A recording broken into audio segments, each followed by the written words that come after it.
Some of you may already know, but I was out of town last week for the entirety of the week over in Finland checking out Moko, one of Supercell's action RPGs. But now I'm back and diving back inside of Diablo Immortal with a new Immortal cosmetic as we've been progressing week after week as an Immortal. Let's dive into the game and see exactly what's going on. So to catch us up on some things that happened while I was gone, Adam Fletcher had his last day at Blizzard as the community manager for Diablo. Sad day losing him. He has been incredible for the community overall. We'll see who steps in and takes his place. I'm not 100% sure as of right now. If you do know, you could let me know in the comments.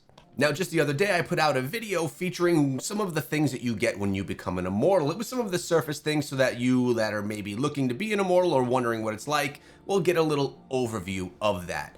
Something that's really cool is you also get yourself cosmetics that change over time. Something I wasn't even aware of, didn't even remember, but my cosmetics that I unlocked from week 1 changed into these cosmetics for week 2. So the longer you hold your reign, essentially the cooler you look. Now, while I was away over in Finland, I did grind the game a decent amount. I wasn't able to make any content because I was out of town, but I did schedule a couple of videos for you guys featuring the portal that you get from G9, featuring the Immortal tasks that you do, and things like that. Videos that I was able to prepare ahead of time, but I wasn't able to keep you up to date on anything relating to Diablo Immortal itself in the current news. One of those things are the finals for the Bout of Realms that are happening today at 9 o'clock. Looks like we have the Globetrotters versus the Booty Bandits. I think that's going to be the next matchup that we're going to be seeing. So hopefully this entire experience for the Bout of Realms has been great for you, and PvP is becoming more of something that you're interested in inside of the game. Also, Gwen and Ezrath had their tournament last week, one that I was unable to attend because I was preparing to leave. Anyone that participated in that, I hope that they had a great time as well. Remember, that was a 3K cap resonance event. So players that had up to 3K, or even if they were under, are welcome to play and participate in the event.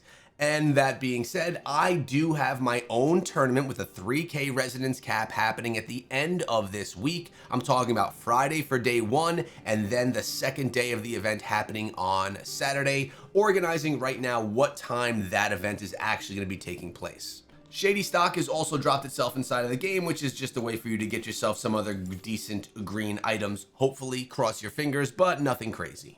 Besides that, everything else is pretty low key. The Phantom Market is no longer inside of the game. We have Hadana's Feast, which you're continuing. We have Trial of the Hordes, which I haven't even touched yet for this event. And Blessed Hunter is still happening inside of Diablo Immortal as well.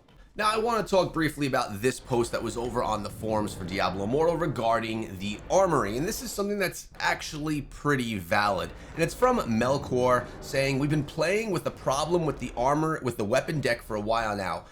Constantly swapping main and resonance gems when changing equipment has become tedious. It's causing a huge waste of time. Could you fix this as soon as possible?" Now, what he's talking about right here is these loadouts that we save. Obviously, you have a way to take a look at all of the great things that you're utilizing inside of here. You could also change what you save in your Armory loadouts as well right here.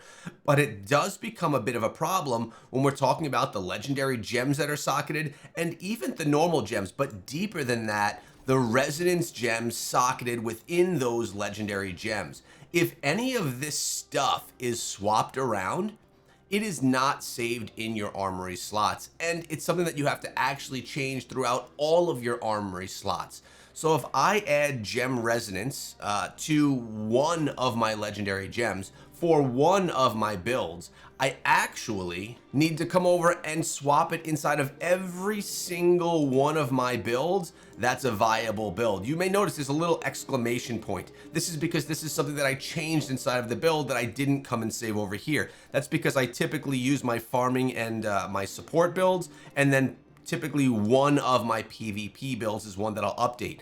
But for players that have all 9 or 10 slots completely filled out, it does become quite tedious to have to come and update each one individually every time you make some type of a gem change, which can be quite annoying and actually lead people to use the Armory less or really save less builds inside of the Armory.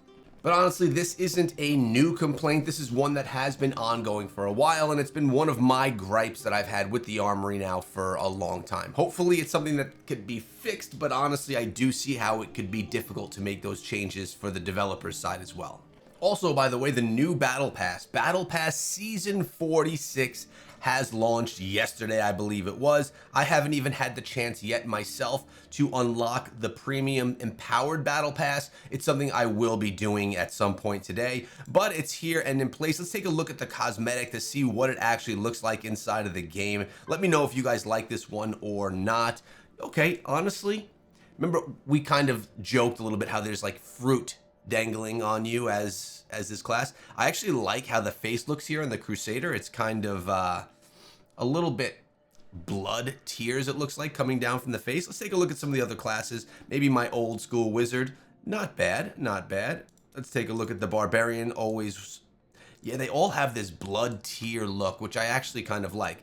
And the fruit that was being made fun of actually isn't so prominent inside of this either. It's not something that you notice right away. What I do notice are kind of the dead blackened eyes and the blood coming down from the face. Let's just take a look at the rest of them. Okay, again, this is for the $5 Battle Pass. You can expect what you want out of these. I don't think this one is that bad looking. I wonder what it looks like here if we were to remove the head. So you can remove the head as well. And that's always a nice feature. By the way, since we're sitting here on Battle Pass, there's someone that's been in my comments asking how I have so many cosmetics. And I've been answering it in my video comment section, but they don't seem to have been hearing me. First of all, I've unlocked every single Battle Pass from day one. So what we're talking about there is 46 cosmetics right there, or actually 45 since I haven't unlocked this one yet. 45 cosmetics as of right now just from that. And being a Blizzard partner, not from day one of Phantom Market Cosmetics, but for quite a while, Blizzard has gifted many of the Blizzard partners the Phantom Market Cosmetics so that we're able to then kind of feature them in our videos and let the community see exactly what the cosmetics look like. It's a great perk of being a partner and creating content for Blizzard, but that is how I have gotten the majority, if not all, of my Phantom Market Cosmetics. Besides that, that's basically all the cosmetics that I have unlocked. There are a few that I've gotten in the past. I don't know if I have them on my Crusader class right here. I don't believe so. But there are a few that I've gotten in the past that I just liked, so I bought them from the shop. That was probably almost always on the Barbarian though, and they were always class-bound cosmetics. So there's an update as to why I have like, shoot, probably 65 different cosmetics inside of the game. Now there are two other comments I want to address before we move on inside of the video. This one from Mr. Dark Moto saying, wow, I didn't know that Diablo Immortal can offer that type of a challenge. He's talking about the G9 Heliquary event that we featured last week. I'm guessing that the lower version of that are more easy for regular people, right? I mean, you don't have to do all this leveling only if you want a cosmetic portal, I guess. Great question. Yes, each level of the Heliquary offers different challenges, and there are many different gauntlets. The G9 that was featured in yesterday's video is the highest of level available inside of the game right now, which only some of the strongest of players can do. And yes, I was being carried. I am a low resonance, and I was actually under combat rating inside of that as well, even though I push as high as I can for my combat rating. But yes, there are different Heliquaries and there are different gauntlets that you can participate in as lower level players that still offer a challenge but are beatable, because for beginner players or players that haven't invested much in the game, the G9 is impossible without a carry. Great question.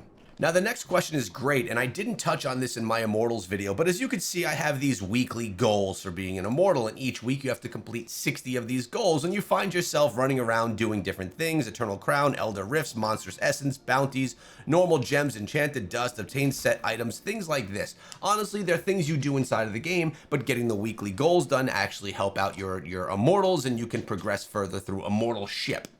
But DK Han Gaming has some great advice right here. He said there's ways to complete all 60 Immortal tasks without even leaving Westmarch. Put one gem on the market and immediately pull it off. Buy 10 dust from Yakin to hopefully get a legendary.